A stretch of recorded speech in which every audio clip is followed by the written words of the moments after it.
Thanks for tuning in to the Oxygen Alliance YouTube channel, where we share the Concentrator Talk virtual meeting hosted every Thursday from 2 to 3 p.m. Central African Time. In the talk, we discuss different aspects of oxygen concentrate assessment, use, and maintenance. And please don't forget to subscribe and hit that notifications bell. Hello, everyone, and thank you for joining us for the Oxygen Talk today, brought to you by the Oxygen Alliance. The Oxygen Talk is different than our usual concentrator talk. In the concentrator talk, we have the experts discussing the repair and the questions and answers that you all have. In the oxygen talk, we'll have experts that are discussing a topic related to oxygen delivery, but not related to the technical questions about concentrators. My name is Amarpreet Rai, and I am currently in Miami. I'm pleased to be hosting the concentrator talk in its oxygen talk version today.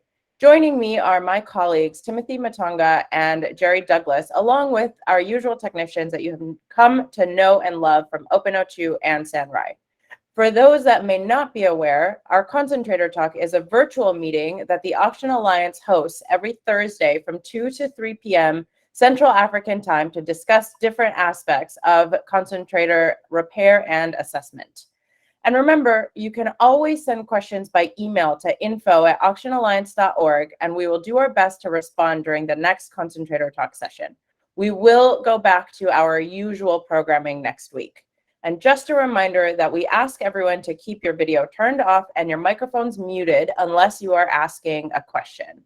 If you are new to joining us today, please do add your email in the chat, and we will add you to our email list and our calendar invite. So it is my pleasure today to announce our guests for the Oxygen Talk. So we have DeVilbiss, which is one of the leading manufacturers of oxygen equipment. I think most of us are familiar with this company as we see a lot of their products in the field. And we are very excited to learn directly from the manufacturer today. It's my pleasure to introduce Dirk Rittmueller and Josef Gunthor from DeVilbiss. Dirk is the category director for respiratory, responsible for all territories outside of the Americas. This product range includes oxygen, concentrators, conserving devices, and cylinder filling stations, aerosol therapy with their nebulizers, suction machines, a non-invasive ventilator, and sleep diagnostic devices. Before he became the category director in 2007, he was the responsible technical manager for Europe, working with DeVilbiss for more than 25 years. Josef is the manager for the After Sales Service Center and is responsible for the workshop and team. He is managing repairs for all products that DeVilbiss sells and have sold, as mentioned earlier, and all technical issues. He is responsible for customer communication about technical questions and is responsible for technical trainings. Josef also manages the warehouse and the team that they have in Mannheim, Germany. We'd like to give a huge thank you to the entire DeVilbiss team for supporting the Oxygen Alliance and for all of their time and effort spent in preparing their presentation today. With that, I'd like to turn it over to Dirk. Thank you very much, Amarpreet. It is a pleasure to join this meeting first time. And as Amarpreet told a little bit what we are doing, what my responsibility is, we would like to talk to you about mainly our 10-liter concentrator we have. I have a little presentation prepared. And after the presentation, we are happy to answer your questions, and let's see how it goes from there. Just hand over to Josef just to say hello to the team. Hi, hello, I'm Joe. And yes, my English is very bad, and I hope Dirk is translator for me, yes, and we can help you. No problem at all. I think most of us are non-native speakers, so I think that shouldn't be a problem, and we will find ways to explain it if the words are missing. Right. let's get started with the presentation. I switch to the presentation mode and hope everybody can see the presentation then on your screens. Right. Amarpreet, just let me know if there is something technically you or someone you can't see here. First of all, as we already heard, DeVilbiss Healthcare is the leading manufacturer in the oxygen concentrator business. I would say we manufacture concentrators since decades in Somerset, Pennsylvania. That picture shows you a part of the factory. And in the top right corner, the founder of the company, Dr. Alan DeVilbiss, and his one of his first products he developed. The company was founded in the year 1888, so that is quite a long time, just for those not knowing about us. The product we talk about is the 10-liter oxygen concentrator. It's the model 1025, which is differentiated with ending letters like KS or DS, which reflects for which country the device is designed for, especially specifically in regards of power.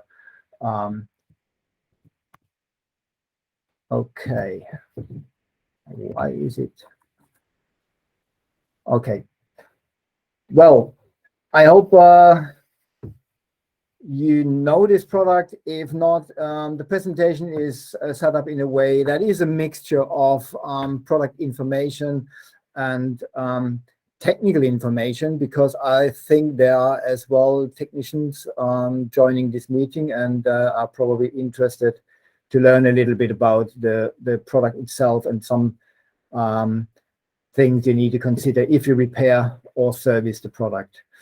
Some features and benefits about the 10-liter concentrator, and afterwards we can have a round for frequent asked questions, or for your questions basically. Right. In terms of specification, it's important to understand what kind of specifications such a concentrator is offering. And a few important things for concentrators you need to keep in mind is, for sure, is the size and the weight. The 10-liter concentrator from us is definitely one of the lightest devices on the market, with just 19 kilograms and the size of a 5-liter concentrator. We offer with this device a flow setting from 2 to 10 liters and are capable to deliver 96% of oxygen. Two important things you need to know is the outlet pressure. The outlet pressure is at 20 psi, or for those not familiar with psi and more used to bar, it's 1.38 bar, which is quite a lot of pressure. We come later to that, what kind of advantage that may have. Then the outlet pressure auxiliary port, which is on the back side of the device, is delivering up to 6 liters per minute constant flow with the pressure of 15 psi or less. The power consumption, as usual, is a very important value for concentrators, and is with this device on the average with 664 watt. And the device does contain, as usual with concentrators, quite a few alarms. We have maybe a couple more than others. We have a low oxygen, the power failure, system failure, a no flow alarm, and the high temperature and a high pressure alarm. The high temperature is important because for the technician to understand that the device will switch off if a certain amount of temperature has been achieved in the device itself. If you have a look to the front of the device, first obvious is for sure is the flow meter. The flow meter, you need always to keep in mind how to set the flow meter in the right way. For the therapy setting, the ball should be centered as it is shown on that little picture here below, because why I'm saying that, because I got in my career quite a lot of questions about where has to be that ball positioned. For sure, if you're not positioning it in the right way, then you have not the flow you would like to have set the device to. Another obvious thing here at the front is the reset, which is a circuit breaker. In the past, concentrators, they had thermal fuses installed, and thermal fuses are they have one problem: they're getting old and they become damaged after a couple of years. So quite often, service technicians needed to go and drive to the patient's home, or needed a service, needed to do the service just because of a blown fuse. That circuit breaker at the front is nothing else as a fuse. So if there is a technical issue, it may come off. Or, for example, if you have a thunderstorm around, then it could happen that you have a high voltage peak in the net, and then this could cause as well a reset, that the knob is coming out. If that happens, just press it back to position, and you will see that the device is working again. If there is a technical issue, then for sure it comes off again. Another very important thing, if we talk about flow meters, not everybody is aware of that little feature, but it's important to mention, is that little locking screw behind the knob, which is important if you don't want to have the user, the patient, changing the flow settings, because as we see here on top, if you change the flow setting to above 10 liters per minute or below 2 liters per minute, you may cause an alarm. Usually, if you set the flow to the prescribed setting, fantastic, it should be as it should. But if you have a patient with dementia, for example, and you always try to play and turn this flow meter, you can lock that setting and prevent alarm situations with the device. On the back side of the device, it's very obvious. You see the filter door. The filter door traditionally was equipped with a gross particle filter. Not long ago, we went back to the drawing board and designed a new filter door. That new filter door doesn't require any gross particle filter anymore. That's important to know, especially if you are not used to that new filter door and you wonder why is there no gross particle filter installed. The design allows, this new filter door design allows not having a filter, a gross particle filter installed. But if you would like to install, nevertheless, a gross particle filter, it's definitely possible. You just turn the filter door and you install your filter, your gross particle filter, as it is shown on the pictures.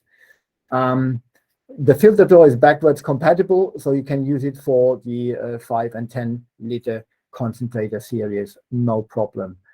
Then you see the long life filter. The long life filter is a mixture of fine filter and bacteria filter, and is a very important element in the whole process of this concentrator, because it really filters the air before it enters the compressor. Long life filters may look similar. The problem is, if you use the wrong long life filter, you may cause an issue with the product, because the 10 liter concentrator does require a lot of flow.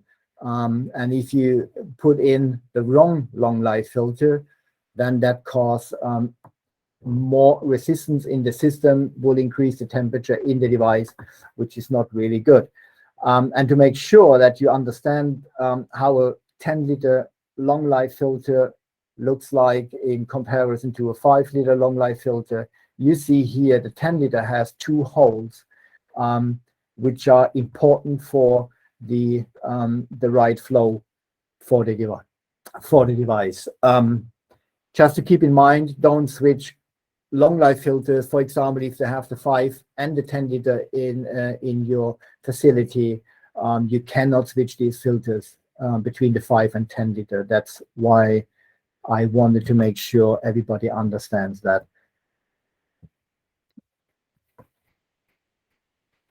Wrong direction. So another item you can see on the back side of the unit is the so-called auxiliary oxygen port. That is a port which allows to attach an oxygen filling station to fill oxygen cylinders. There are basically 2 devices on the market, pretty similar. 3 if I consider another one. But if you have a filling station which is fulfilling the FDA clearance, you can attach this to this concentrator and you can fill your cylinders using our concentrator. The maximum recommended flow at this port is 6 liters per minute when an oxygen bottle is being filled with oxygen from the auxiliary port. The pressure, the outlet pressure at this port is less than 15 psi, and you should not set the flow above 6 liters per minute. And that's how it looks like. There's a tubing available, and which allows you to easily connect to the filling station. Another very obvious part of the product is the display. The display has a couple LEDs. Basically, if you start our concentrator, it always does a self-test. The self-test is checking the system and makes sure that everything is working fine. That said, at the beginning, all 3 LEDs will be illuminated. Then the second step is only the yellow LED remains illuminated. Why is that? Because there are devices on the market that work differently. They show right after the start a green LED. But this is not right, because every concentrator on the market does require a certain amount of time to produce enough oxygen. That can last from 5 to 15 minutes and longer, depending on the age and the device itself, the sieve beds, etc. So that said, you switch on the device. The device has finished the self-test, and then the yellow LED is illuminated for a couple minutes, or at least the time it does require to build enough oxygen, which is, in my experience, with a good new device, 3, 4, 5 maximum minutes. If the device is getting older, then it can last up to 15 minutes before that green light or LED is appearing.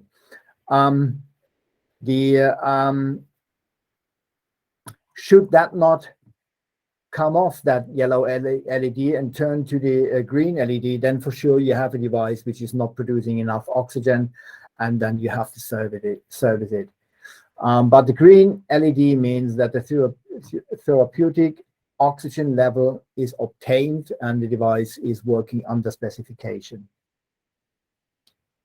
Another LED is the service LED, which shows you whether the oxygen level dropped below 60%, and if that happens, you get another audible alarm with the device, or if you have a system failure, if a component is defective.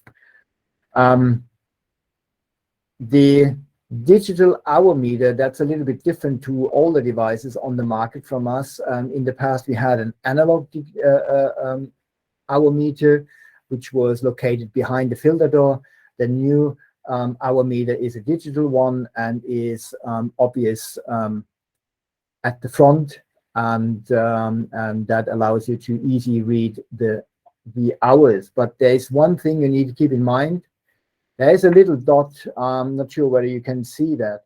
So keep that always in mind. For example, if you would have here 55 or 555 shown on that hour meters, that means you have 55 or 5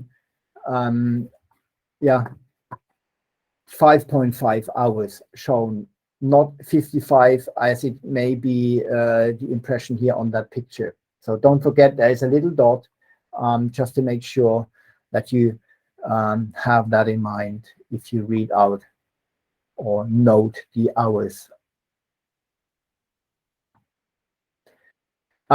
If you open the product, you see the concentrator from the inside. We see here on the top the long life filter. Then it goes down to the compressor, and the compressor filter. As you see, we have already two filter systems, which is pretty important to protect the inner components from dirt. In the past, we had a different looking compressor filter. That's the plastic one, a white one. You may have that still in your portfolio. If you have a 10-liter concentrator with this old filter design, you can rework the device if you need to change the filter to this new compressor filter design, which is fits between the compressor and is it's a really nice and very reliable, robust design of a compressor filter. If we have a look to the front inside, the first thing you may recognize is for sure is the seat beds and the PC board. But with the 10-liter concentrator, as mentioned at the beginning, we have two outlets. One outlet is at the front where the cannula or the humidifier will be attached. That offers you a pressure of 20 psi. And you have this auxiliary pressure regulator with 8.5 psi. Both regulators are attached to the accumulator tank. That's the tank which collects all the oxygen produced from the sieve beds. And on that is a new design, is the new purge manifold installed. That purge manifold is replacing or was replacing the old purge harness assembly, which had check valves and an orifice. That all is now disappeared and integrated in this purge manifold, which is a very nice item because for the service technician, and I come to that in a minute. Furthermore, you have here the PC board with the OSD attached. The OSD is the oxygen sensing device, which is shown here on that picture.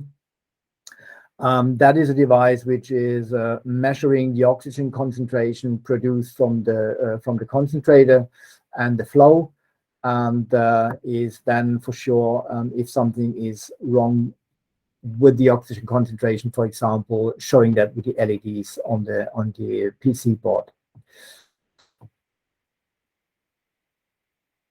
The testing. If you have that new purge manifold, that allows you the easy pressure testing at the accumulator tank. You just need to attach the pressure gauge to the fitting, which is here, and turn the concentrator on and set the flow to 10 liters per minute. During each time cycle, the average pressure in the oxygen accumulator tank will rise and fall.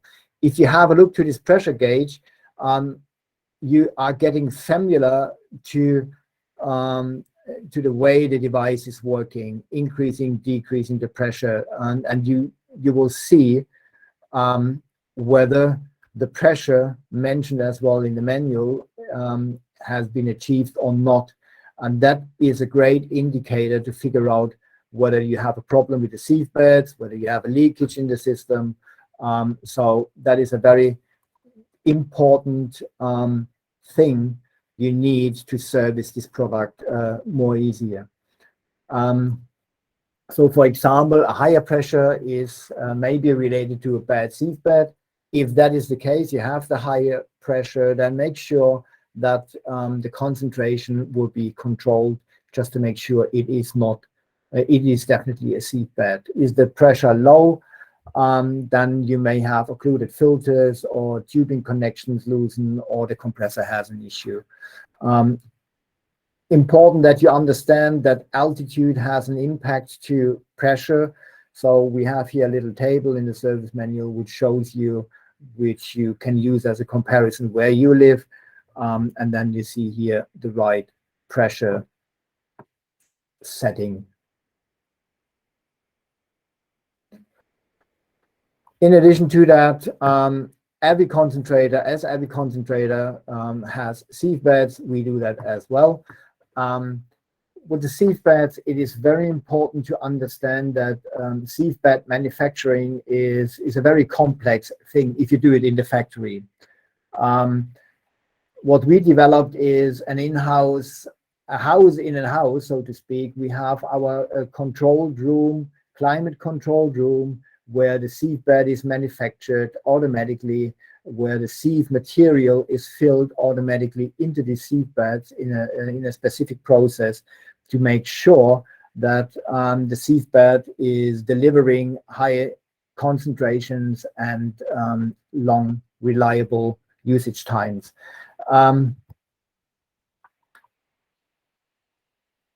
Another important element in this concentrator is the rotary valve. The rotary valve, as every concentrator has a valve installed, our rotary valve is switching from left to the right sieve bed in cycles, is pressurizing and depressurizing the sieve beds. But what is so important to understand with this rotary valve is that it is less, it is very reliable and less sensitive to contamination. For example, if you have a concentrator with a solenoid valve, that can stick. There's a little sleeve inside, and that if you have dirt in that system, the valve simply sticks, and you have to open it, you have to clean it. This is not necessary with the rotary valve design we have in our product, which is unique, which is developed from DeVilbiss. Just to show you how it looks from the front and the back side.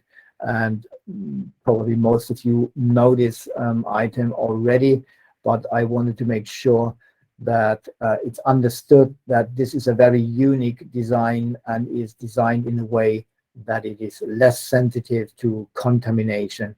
If, for example, the filter is broken because it's used too long, for example, and dirt is entering the air path.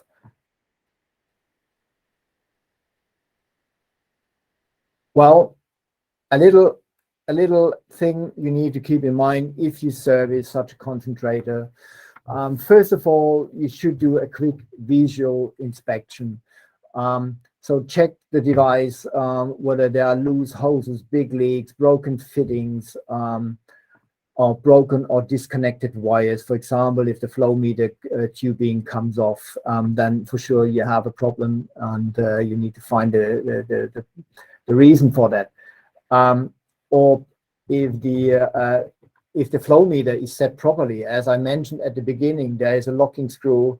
Make sure you don't use the flow below the recommended settings, like less than 2 liters or less than 0.5 liters, because keep in mind, such a concentrator has a low flow alarm integrated, and the low flow alarm is already starting to work a little bit. It's not alarming at 0 flow, it's already alarming at probably 0.1 or 0.2. So therefore, make sure the flow is set in the right way. Then is the cooling fan running? Very simple method to check whether a cooling fan is broken. The concentrator case has ribs on the bottom where the air is coming out, so to speak. So if you switch on the concentrator and it's working for a while and then switches off, and then an hour later, if the unit cooled down, you switch it on, it's working again. It's very simple. Just hold your hands to these ribs and you will feel whether there is air coming out or not. If no air is coming out, then your fan is broken. Just as a tip. Or check whether the audible or visual alarms are not working, maybe related to a PC board issue. damaged line cords can be a reason for that. Other indicator is sound, is the pressure relief valve exhausting pressure. We have at the compressor a little relief valve, a pressure relief valve. So if the compressor is working but the flow cannot enter the system, then you increase a high pressure in the compressor, and that is a very obvious sound from that pressure relief valve. You can't miss that sound, I can tell. The intake hose, is that connected in the right way, or is the exhaust muffler broken, or is there whistling noise, like is there a regulator or manifold leaking or not working? So another thing is the does the unit smell, or is there a very warm to the touch? Means is it overheating the product? These are the things you need to keep in mind if you go through such a concentrator in terms of service. If you are in a patient's room and a device is suddenly not doing what it should do, just as an information about that. Basically, what I can say in that short time we have about the 10-liter concentrators in terms of features and benefits. The device is assembled in the USA and is built in the same shell as a 5-liter concentrator, our 5-liter concentrator. So you basically get a 10-liter concentrator with the size of a 5-liter concentrator and nearly the same weight, which is phenomenal. I mean, I know the weight can be much higher as the 19 kilos we state here. Then it's capable of delivering a high amount of oxygen at high flow settings. The exclusive DeVilbiss OSD oxygen sensing device is a very precise measuring device, which makes sure that the LEDs showing the right thing in terms of good oxygen, bad oxygen. It is equipped with accessible patient controls, very easy to use, no fancy submenus, displays. It's important that it is easy to be, it can be easy used, easy set. The LEDs are pretty bright, so you can see from the distance if something goes wrong from another room, for example. And we have the protected cannula fitting, which is as well supporting a recessed humidifier nuke. That is another great feature. You can attach the humidifier, you can move the device, the concentrator through the rooms without a problem. The power of this device is pretty good. Means we support oxygen tubings 15 meters plus the 2.1 meter cannula, which gives you 17 meters length with no flow or pressure decrease. Then the high outlet pressure supports additional equipment like 20 psi is roughly 1.4 bar. That is definitely allowing you to attach a compressor nebulizer, a nebulizer, sorry. Then basically for the service technicians, they're knowing all these different concentrators on the market. It's a very easy to service device. You can take off the case, you can switch it on, you can do your investigations while the device is running. You don't have to do some special constructions to service this product. So that was in a very short time. A few words about a 10-liter concentrator. Just as a final picture, I thought it's very interesting to see the development, where we're coming from, where we're going. And the left brown concentrator looks like a cupboard, is from the beginning of the 1980s, which is one of the first concentrators we built, and is a very, very heavy device, I can tell. In comparison to the right one, the portable one, it's a huge improvement in development within the last decades. Okay. That's so far about a 10-liter concentrator, and I hope there was something in that presentation you didn't know yet. Now I would hand over to Amarpreet, and if you have questions about the products. Yes, thank you very, very much, Dirk, for the presentation. I think it was very interesting, and I certainly learned a lot. I think we'll have some questions. I see a hand up already, so if we can just ask, because I anticipate there will be a lot of questions, if we can just ask you to raise your hand. If there's a question, then we can get through them. Jerry, please go ahead. Thank you, Amarpreet, and thanks, Dirk, for a great presentation. So I have a question regarding the flow rates. 10 liters per minute from the front and 6 liters per minute from the auxiliary port. So if both are in use, we're actually producing 16 liters per minute. What is the concentration at 16 liters per minute? I have to say this is not right. We have 8 liters, because we say the setting is from 2 to 10 liters. So 10 liters is our maximum flow rate we can set the device to. That said, the 8 liters are split up between the output and the auxiliary port. That said, for example, if you set the device to 3 liters at the outlet, so at the outlet port, and then you will have another 5 liters on the auxiliary port. Or if you equal it, if you set it to 6 liters at the auxiliary, if you set it to 2 liters at the outlet port, you will have 6 liters at the auxiliary port. So we are not adding the flow, we are splitting the flow up and a little bit of the pressure.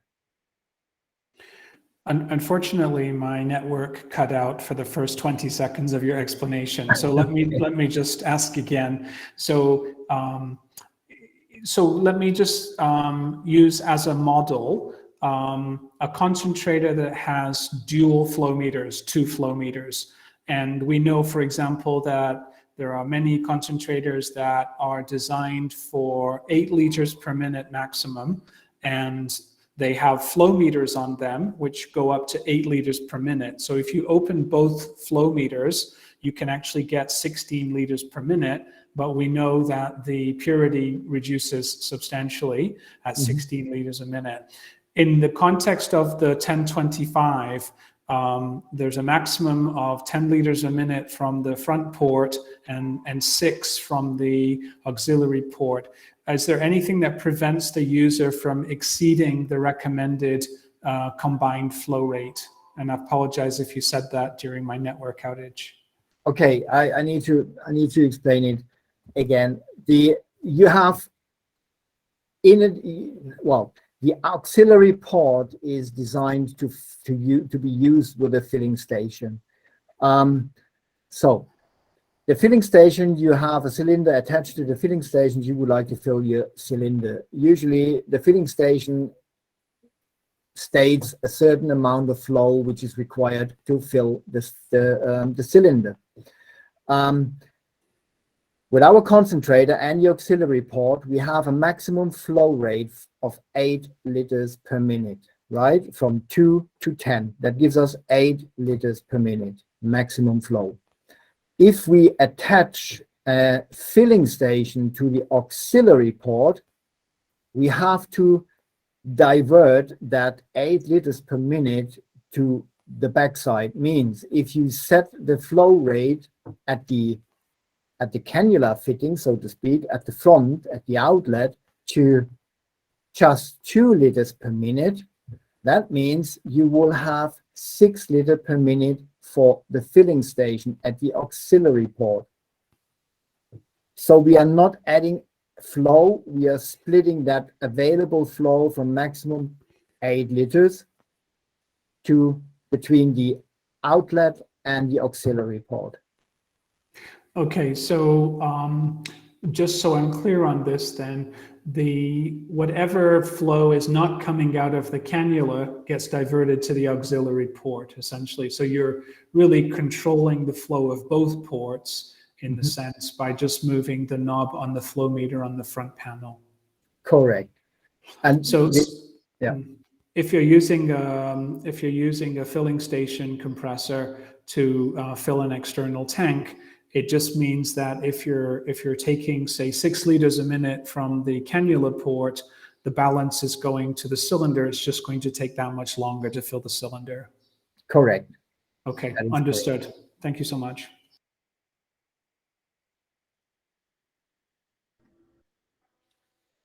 Okay, thank you for the answer to that question. Do we have other questions?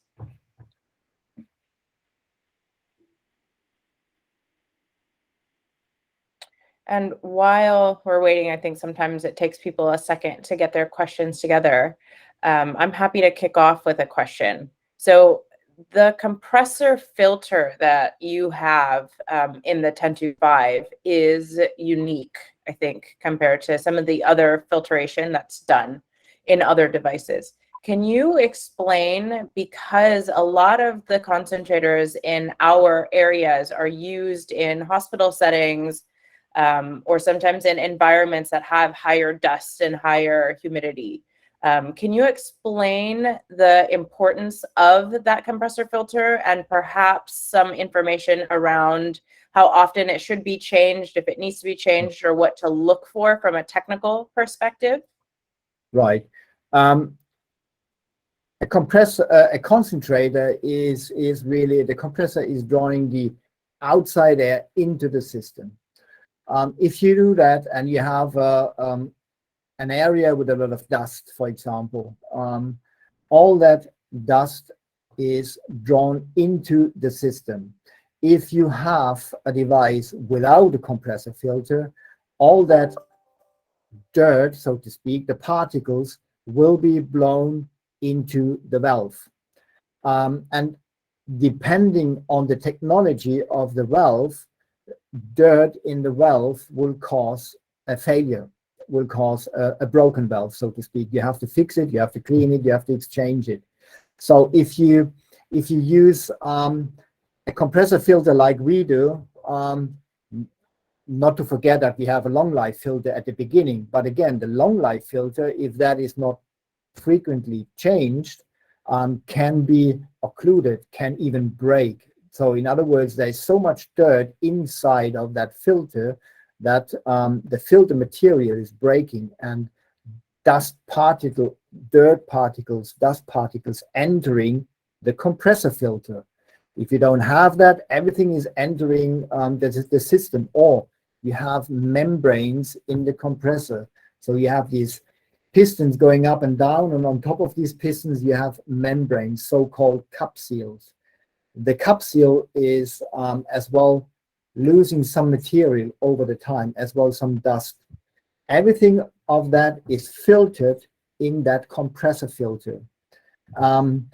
Therefore, it's very important to have a compressor filter installed to protect the technology following after, like the rotary valve, like the sieve beds. We don't want to blow all that stuff into the sieve bed, because there's as well a little filter in the sieve bed installed, which would be occluded as well and would cause a problem with the sieve bed. The usage time of a compressor filter is not stated in hours. We have a service, a preventive maintenance check we recommend based on 4,000 hours a year. We say after 3 years, you should check the compressor filter in a way that you check the oxygen concentration, you check the pressure in the system, making sure the compressor is working fine. That said, after 3 years, is everything working fine? You can still use the compressor filter. Thank you very much for that explanation. Do we have any other questions from, yes, Jerry, go ahead.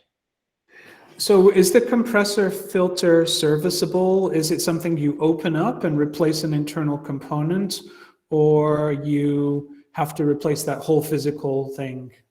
You have to replace the whole physical thing. We have no spare items available, or consider the opening the filter and clean it, or usually you have kind of membranes, filter membranes in such a device, which if they are full of dirt, you can't do anything about to get them clean.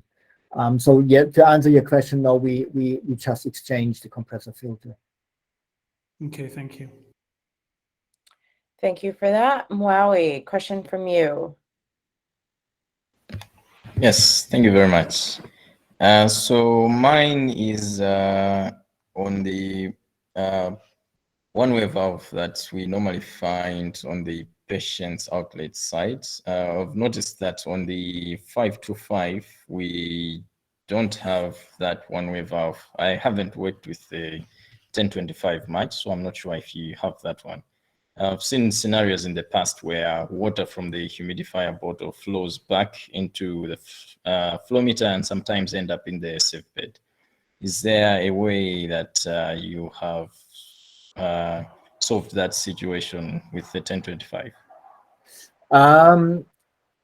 There is no check valve to answer that question in the outlet.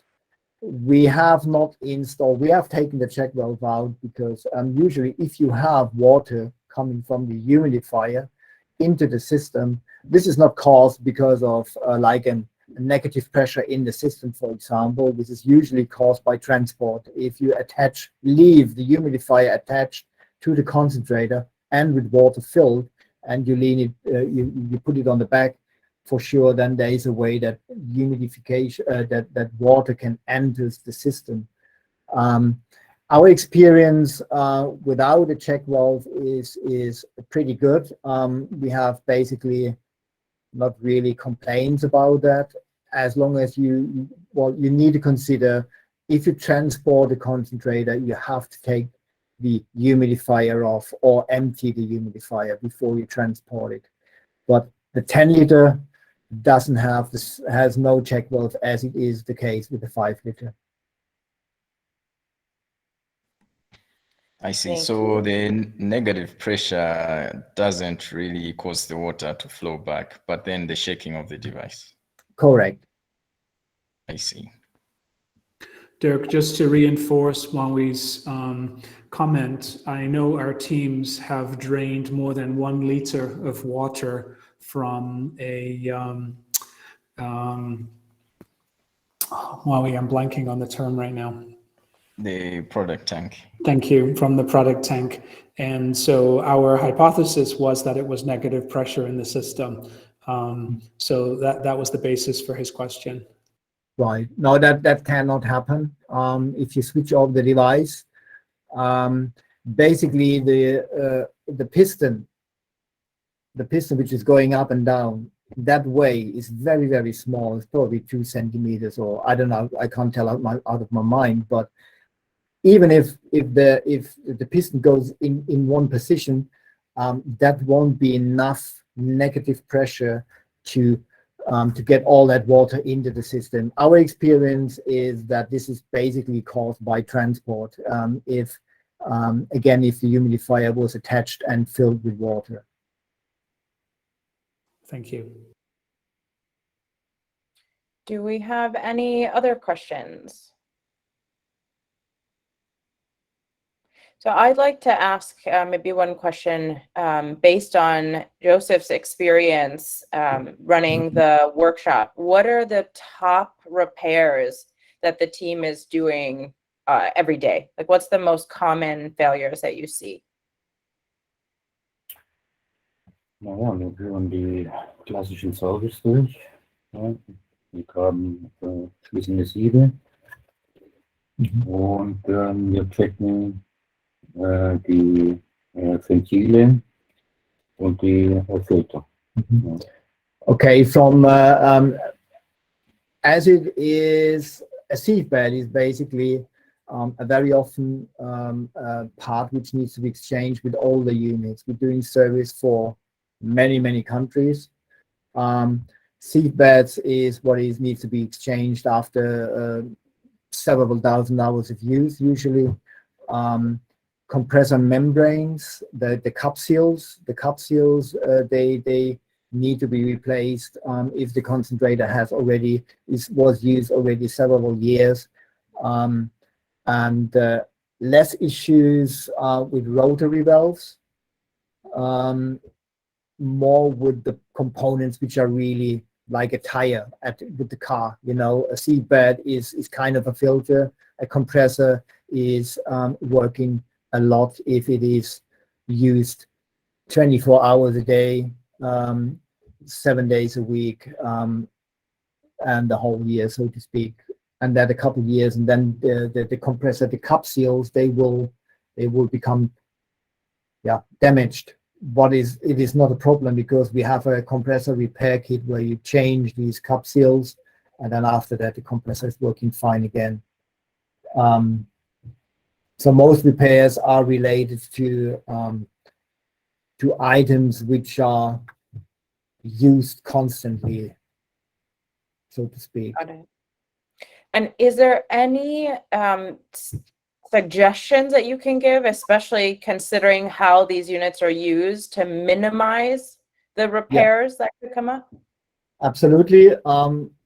For example, if you talk about a sieve bed is filled with molecular sieve material, which unfortunately likes to collect water. Means if you use the device in an area with a high humidity is not really a good thing for sieve bed. That is a common problem for all concentrators. How can I come across that?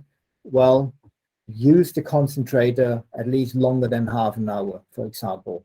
Not just using the concentrator for a short period of time, because if you use the concentrator, which is sometimes you think, well, if I use the device not that often, it lasts longer. With a concentrator, where the compressor is heating up the air, is drying the air as well, it is important that the short usage with the concentrator with high humidities outside is not really good. So let the device run for several hours, and that will minimize the problem. Don't store the concentrator in a room which has high humidity, like, I don't know, in a cellar, in a washing room, whatever, where you have high humidity. Change frequently the filters, clean the filters if there's a gross particle filter installed. The filter system is very important, and if you have an environment with a lot of dust in the air, you have to clean and change the filters more often.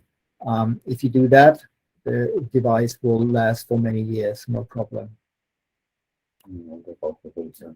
And another comment from Joe, smoking. Smoking is as well a problem for concentrators, because the smoke is as well entering the device, entering the sieve beds, the nicotine, the tear, everything sticks in the sieve material. That is not good. So if you have a heavy smoker, you shouldn't smoke at all with a concentrator. But sometimes we know in the reality that people, end-stage COPD, smokers for their life, they will not stop smoking, which is a high risk for the patient, because oxygen and fire is really, really dangerous. And we have every year around the globe many incidents with fire caused through smoking and oxygen. So that would be another thing we need to consider. Okay. Are there any other questions? I can ask one last question if there's time. There is. Okay, so Dirk, I think roughly 1 year ago, I was talking with an engineer at the Somerset factory about a problem we were seeing with some 525s. And the scenario is that after several hours, the purity started to reduce.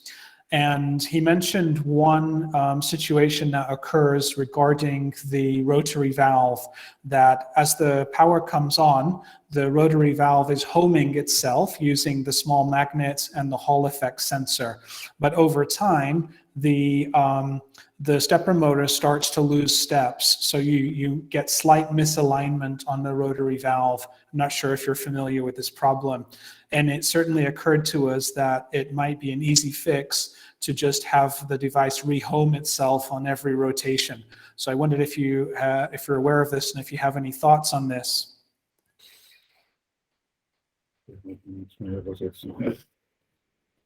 Die Sache ist, dass die Aussage war, dass nach einer relativ kurzen Nutzungszeit vom Konzentrator die Sauerstoffkonzentration abfällt und es dann offensichtlich am Rotationsventil liegt, weil der Schrittmotor aus dem Ruder gekommen ist, sozusagen. Also der Schrittmotor nicht mehr in Position ist. Okay. Hast du das so? Die Fälle sind nahezu bei Null. Es kann aufgrund Überdrucks, könnte die Stellung der unteren Platte sich auf den Schrittmotor ausgewirkt haben, den man dann wiederum neu kalibrieren müsste. Aber diese Vorkommnisse sind nahezu zu Null. Okay, Joe says that number one, he knows that, but it is a very, very rare problem, so to speak. It could happen with high pressure that so to speak, the position of these little gears inside are out of position, so to speak. In that case, the only way would be to calibrate it, or to calibrate the system, the valve itself, which is something we can only do here in the workshop, in the factory, so to speak, if that happens. Thank you very much. Okay, so that is our time today. Thank you very, very much, Dirk and Josef. I think this has been incredibly helpful and informative, and will certainly help not just people on the call today, but anyone who has questions on the 1025 in particular, that reaches out and is a part of the Auction Alliance. So next week we will go back to our usual programming with the concentrator talk, where we encourage you all to send in your questions, and we will answer those during our usual time. So thank you very much. Thank you very much to all of you, and have a nice day.